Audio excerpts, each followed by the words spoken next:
In federal court here in New York. NBC's Tom Winter was inside that courtroom. He joins me now on the phone. Tom, what more can you tell us? Craig, I just left where Michael Cohen, dressed in a Navy suit and a white shirt, allocated and pled guilty to a single count, as you said, of making a false statement to the Senate Select Committee on Intelligence. Those false statements regarded the Moscow project. I believe that is the project that involves a possible hotel to be built in Moscow. Michael Cohen told the court that he made false statements about that project, the timing of the project, including statements about possible travel there, although he told the court he did not travel to Moscow. He also said that he made false statements regarding discussions with people in the Trump organization and people in Russia about the project. Craig, in the allocution, Michael Cohen specifically named the president, who will be identified in court papers that we should see momentarily as individual one. He says individual one is Donald J. Trump. He said that his false statements had to do with Russian contacts and with this project. He said that there had been statements made that discussions for the Moscow project ended prior to the Iowa caucuses. He said that is not correct. The discussions for the Moscow project continued into 2017. He additionally said that he took steps to discuss travel to Russia with the president. In addition, Michael Cohen said that he made statements, these statements out of consistent political messaging and out of loyalty to Donald Trump. In addition, he says that in January of 2016, he spoke with somebody in the press secretary's office in the Kremlin. So the first time here that Donald J. Trump's name has been named, the president's name has been named in open court, and this all has to do with the Moscow project. I think one of the major headlines here, Craig, is that discussions about that project continued into 2017. It wasn't specific as to the timing of that, so we don't know whether that was in the transition or after the president had been inaugurated. But today we do learn a little bit more about not only Michael Cohen's statements to Congress, but in addition to that, Michael Cohen's and his involvement in this Moscow project, and that those discussions continued into 2017. Tom Winter on the phone just out of that courtroom there with Michael Cohen. Tom, thank you. Let's turn now to NBC's justice correspondent, Pete Williams. Pete, let's talk about the potential significance of all of this here, this guilty plea from Michael Cohen just a few moments ago. Well, the main significance is that now prosecutors will have Michael Cohen's cooperation on two fronts, not just the campaign finance issue that he's already pleaded guilty to, but now this as well.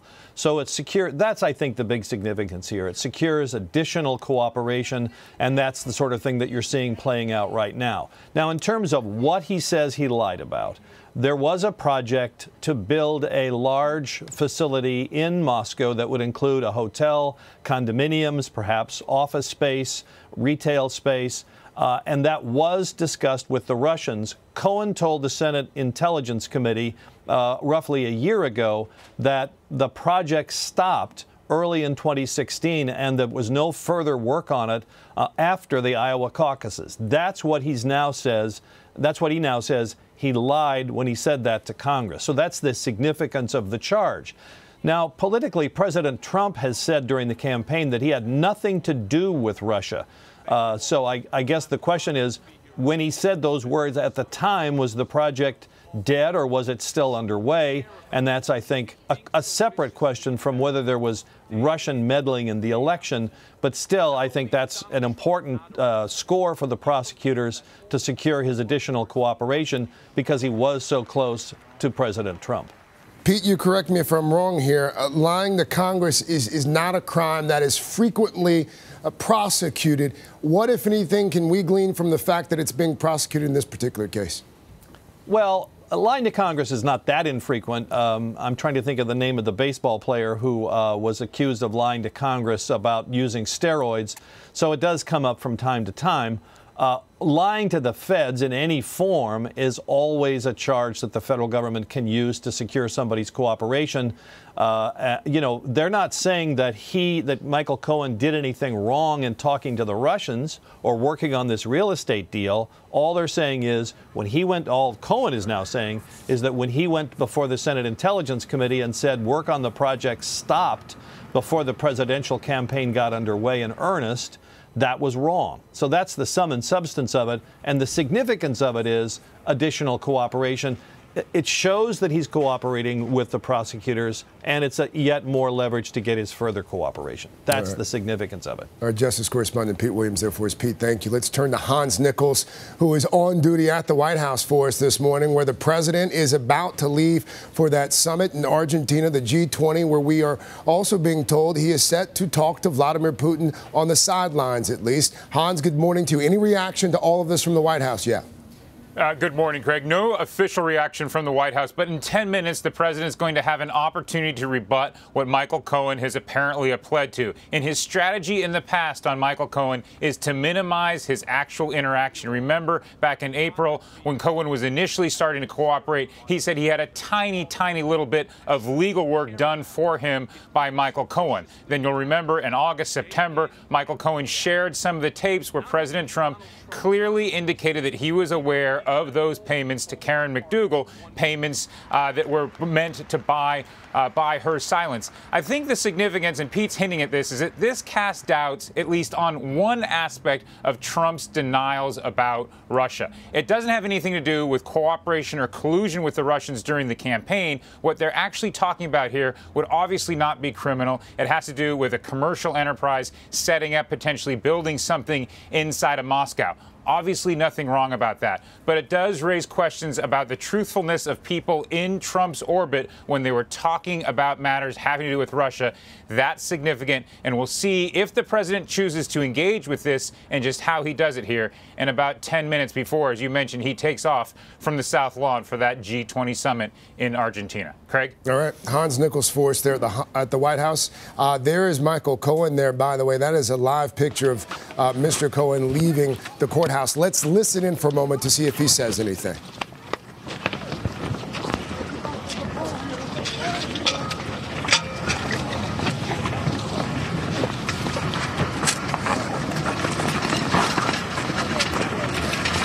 Guys, get away from the car.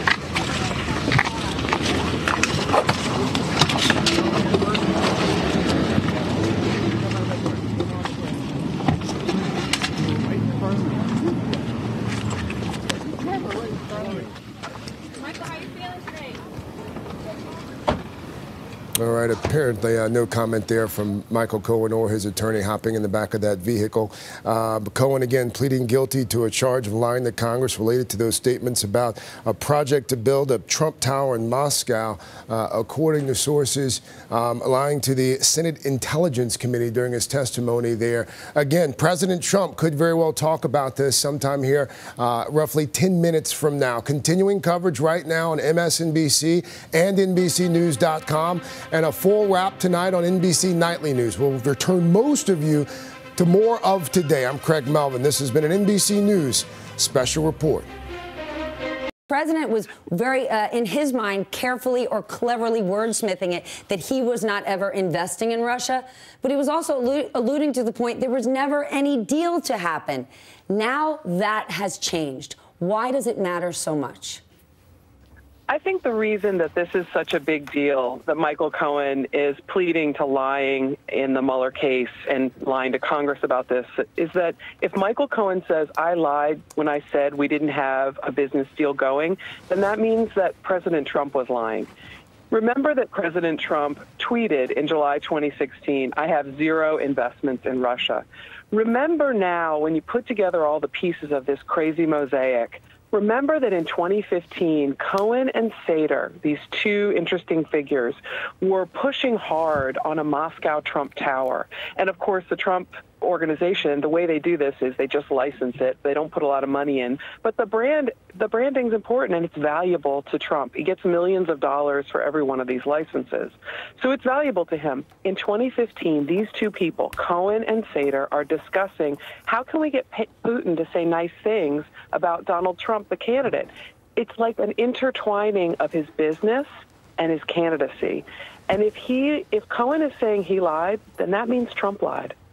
And that's how business gets done. We always have to remind our audience, Vladimir Putin isn't just a government leader. He's one of the richest men in the world. In places like Russia, oligarchs are very closely tied, intertwined with the government. Vladimir Putin would not be that wealthy if he wasn't in the position that he is. And when President Trump went bankrupt 4 times, it wasn't because he was just licensing his name. Licensing his name is when he figured out the gold, because he wasn't actually taking any risk. When he was actually putting his money into developing projects, that's when they went belly up. When he figured out the value of his brand, and that's from being a reality star and a known personality for 30 years. That brand is what made him the money, and he wasn't really taking the risk. Those who were developing the projects and putting the money behind it were taking the real risks. I want to bring Danny Savalas into this. Danny, what's your take here? You haven't weighed in yet. One of the things you find with cooperating witnesses, and this is a case of Michael Cohen testifying before Congress, but one of the things these people often lie about are finances. They feel like if they don't reveal the full story or they give half-truths, then no one can ever really find out where their money is parked, wherever it may be. It seems like that's what we're looking at here. And this is also the first time... Not necessarily where their money's parked, but who they owe money to. Exactly. Yeah, who they are financially involved with, especially... Right? Donald Trump still is in debt. He's got Deutsche Bank has a loan out to him to the tune of $300 million.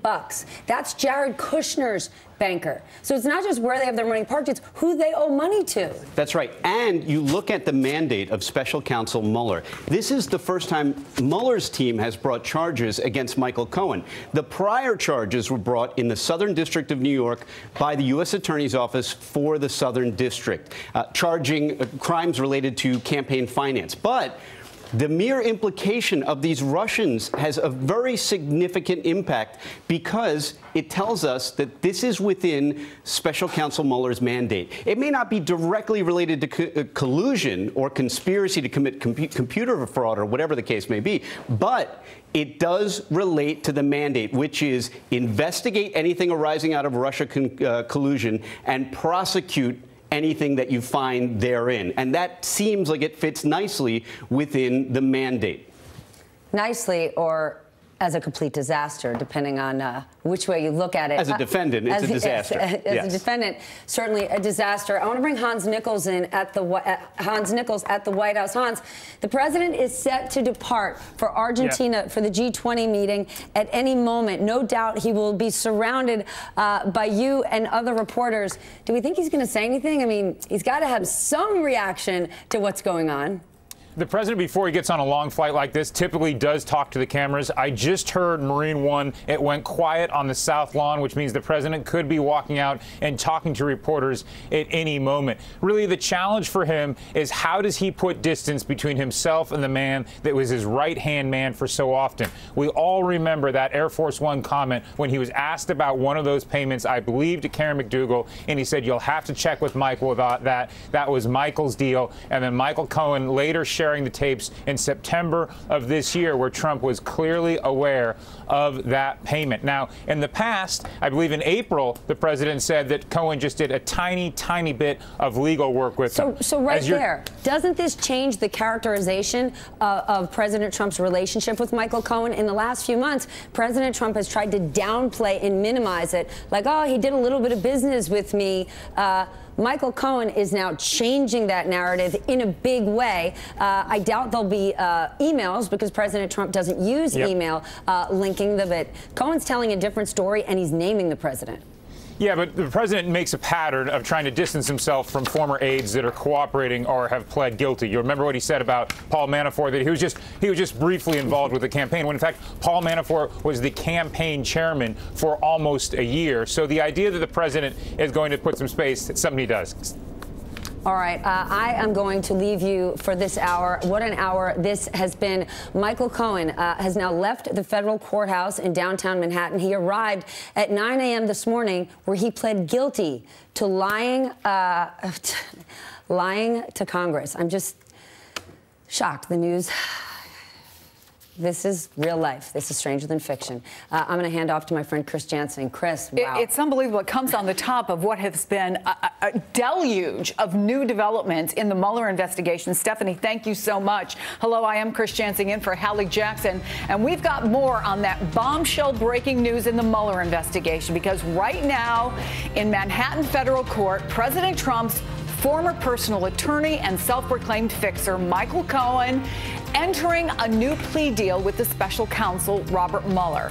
Cohen is pleading guilty to lying to Congress in closed-door testimony about his contacts with the Russians during the presidential campaign. Remember, this is a man who once said he would take a bullet for Donald Trump. And now he's given more than 70 hours of testimony to the Mueller team. It would be tough to overstate the significance of Cohen's cooperation because for more than a decade, there was perhaps no man closer to Donald Trump and his businesses outside the family.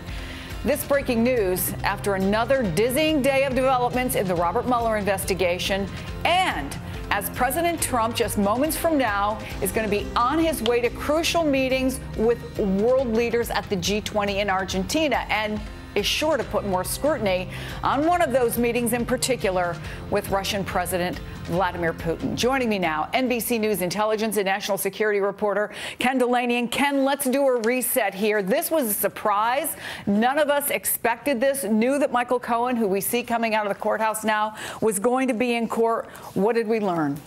We had a little inkling that it was going to happen, Chris, but it's a dramatic development. Michael Cohen, having already pled guilty but had not agreed to cooperate, now is pleading guilty to a charge of lying to Congress brought by the special counsel and agreeing to cooperate with the special counsel. And specifically, what he's pleading to lying about is this development to build a Trump Tower in Moscow, which was hidden from the voters while Donald Trump was running for president. While the campaign was going on, Michael Cohen and a man named Felix Sater, a convicted felon, were trying to develop this tower in Moscow. They were enlisting the